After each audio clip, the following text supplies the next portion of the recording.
Since it was expanded to a month-long celebration in the U.S. in 1988, National Hispanic Heritage Month has become a sacred time that Hispanics and Latinos across the country look forward to. Each year, celebrations from coast to coast happen between September 15th and the middle of October. At the National Hispanic Cultural Center in Albuquerque, New Mexico, you'll find people throughout the region gathered together in appreciation for the contributions of this growing demographic. First, it's a responsibility and a point of pride for us.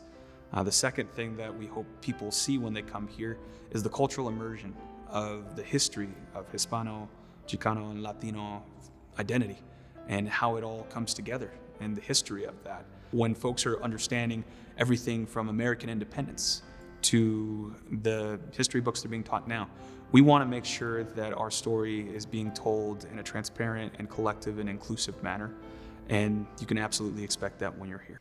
Well-known human rights activist Cesar Chavez has long been revered for his work to help advance the farming community.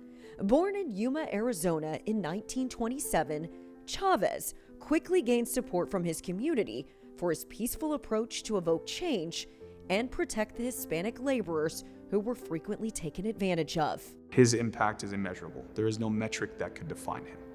It is really what he has brought from the soul of a genuine place, which is to be in solidarity and understanding of working people. And that cuts across gender, cuts across income, cuts across race and background.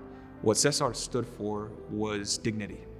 And for us, that meant making sure that the people who made the food possible that ended up on your kitchen table had the same dignity as the people who were eating it.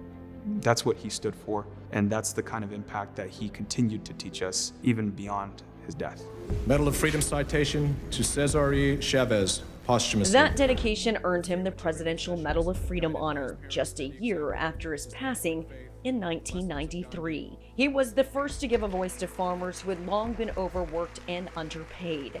His fight for social justice changed the course of our country's history. It reached all the way into the White House. Even JFK's brother, Bobby Kennedy, said that Cesar Chavez is one of the most important heroes of our time.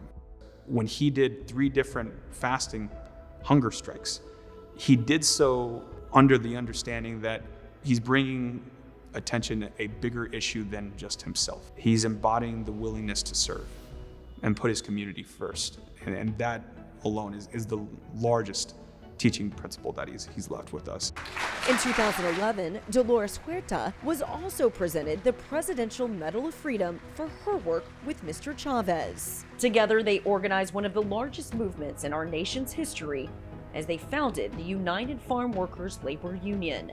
I think a lot of times people feel like they don't have any value, that they don't really have any worth, that their involvement doesn't mean anything.